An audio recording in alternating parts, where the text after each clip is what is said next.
Okay, this is my vocabulary project with Theo. Um, and the first word that we had was irony. Now, there's three types of irony, but irony is basically when the opposite of what you expect happens. So the first type of irony is verbal, and verbal irony is basically just sarcasm.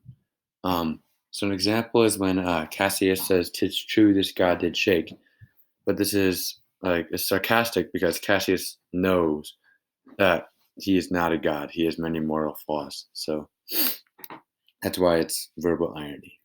The second type of irony is dramatic irony. And that is when the audience of like a book or a movie or a play or a drama or something knows something that the characters do not know. So in Oedipus Rex, Oedipus curses the man who is the cause of the curse, but he doesn't know that he himself is the cause, that he is the man, so he's cursing himself. And the audience knows this, but the character does not. So that's why it's dramatic irony. The final type of irony is situational irony. And this is found in the plot of books, stories, and movies. And it's when, like, you would say, oh, that's ironic. So in The Gift of the Magi, the wife sells her hair, her most prized possession, to buy a chain for her husband's most prized possession, his watch. But he sells his watch to buy combs for his wife's hair. And so they end up with these very precious items that they sold their most precious item for, but they can't even use them. So it's ironic, and that's why it's situational irony. An oxymoron is when opposites or like contradictory terms are put together. So virtual reality is one, jumbo shrimp is one. And Hamlet, it says, "I must be cruel only to be kind." And this is kind of a paradox, and it's oxymoronic because it doesn't. They're opposites put together.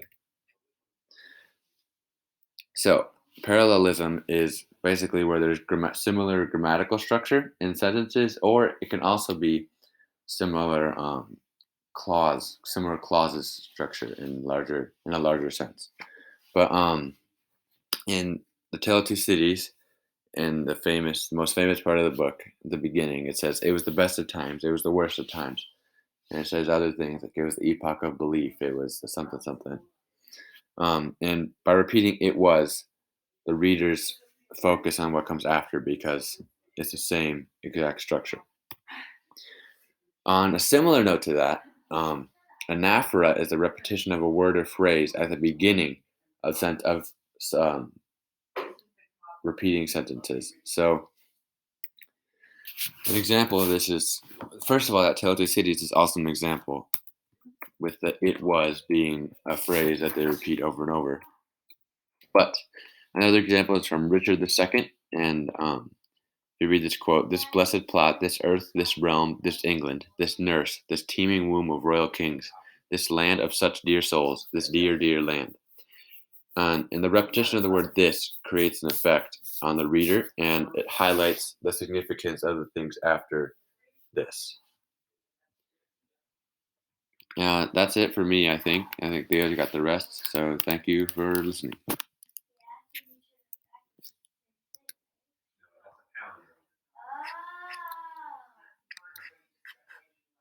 Two words that seem to contradict each other.